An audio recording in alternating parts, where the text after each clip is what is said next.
Hi guys! This is a day in my life here in Canada.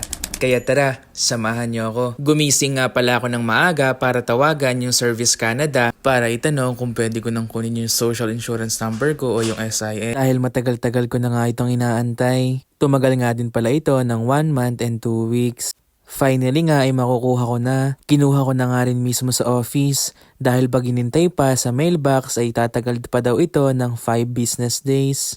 Pagkapunta ko nga sa front desk ay binigyan lang din ako ng kailangan kong i-fill out, mga information na kailangan ilagay, yung pangalan ng magulang, saan ka pinanganak at yung number mo. Pagkatapos ko nga mag-fill out ay tinawag na rin ako para pumasok dito sa loob. Hiningi nga lang din pala sa akin yung study permit, work permit at saka yung passport ko. Kaya nga nagpapasalamat ako kay Lord at ngayon ay wala na naging problema. Dire-diretso na yung pagkuha ko nito. Finally nga ay pwede na ako magtrabaho. Dahil dito nga pala isa sa requirements para makapagtrabaho ay ang SIN. Ako na nga din pala mag-isa kumuha dahil medyo masama nga yung pakiramdam ni tita at kaya ko naman mag-isa. Isang sakay lang naman ito magmula sa amin papunta doon. Lakasan nga lang talaga ng loob. Kaya nga pagkakuha ko ng SIN ko ay chinat ko na agad si Tita Rose. Dahil sinabi niya nga sa akin ay may pagpapasukan siya sa akin na trabaho. Kaya nga kapag tapos nun ay tinanong ko na si tita kung ano nga ba yung ilulutong ulam. Ang sabi nga niya ay ang adobong manok, kaya tinulungan ko na siya. Ako na nga yung naghiwa ng bawang, sibuyas, saka luya. At siya na nga yung nagluto nito. Sinabay-sabay niya na nga rin palang ilagay.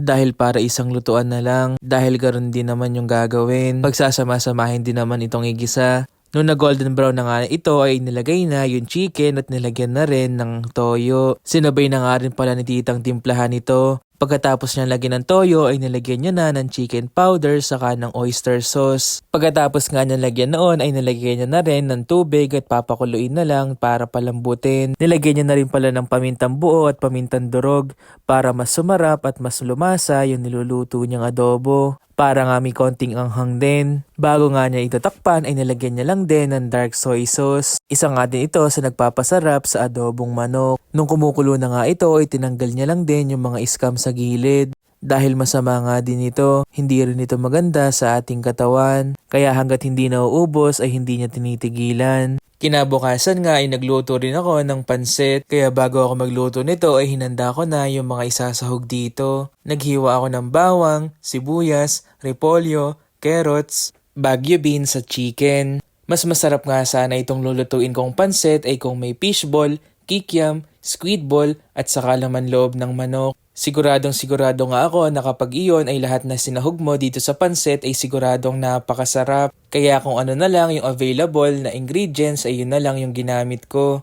Ito nga pala yung ginamit kong manok, yung binili ni tita. Pinakulo ko nga lang ito saka hinimay ko na. May nabibili pala sa Top Food na ganito, yung buto-buto na. Masarap nga itong pang pansit at sa pang sopas.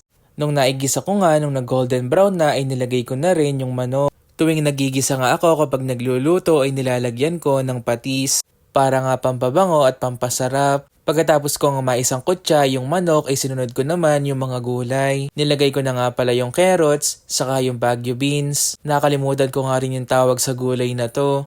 Kaya nga ilagay niyo sa comment section kung ano ba yung tawag sa gulay na nilagay ko na yon. Sinunod ko na nga din palang ilagay ay yung oyster sauce. Konti nga lang din yung nilagay ko para hindi masyadong umalat. Huli ko ngang nilagay ay itong repolyo dahil napakabilis nga lang din maluto ito. Hinalo-halo ko nga lang din, hinintay ko nga lang din ng 2 minutes at hinango ko na. Gusto ko nga pag nagluluto ako ng pansit ay yung gulay ay medyo malutong-lutong pa.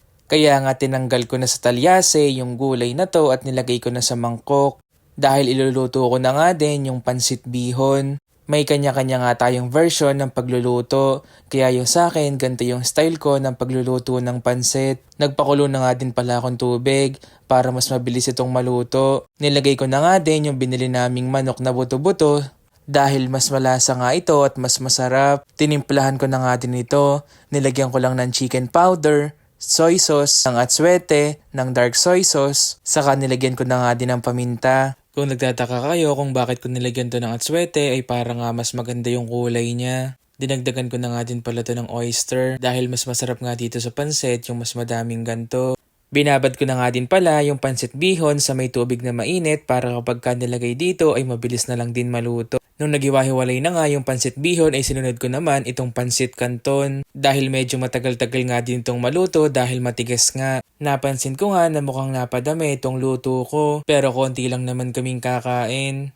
Kaya siguradong madaming matitira dito. Napansin ko nga na wala ng tubig itong pansit kaya dinagdagan ko na rin. Didikit nga ito sa ilalim. Kaya dapat ito ay alalay nyo sa kakahalo. Medyo napadami nga din yung pagdagdag ko ng sabaw dahil nga matigas pa yung pansit canton na nilagay ko. Tinikman ko na nga din ito kung ayos na yung lasa at yung lambot ng pansit canton ay napakasarap na nga at malambot na rin. Kaya nga inoff ko na yung kalan saka nilagay ko na rin yung gulay na ginisa ko na kanina dito sa taas ng pansit. At ito na nga pagkatapos ng ilang oras ay okay na at luto na rin.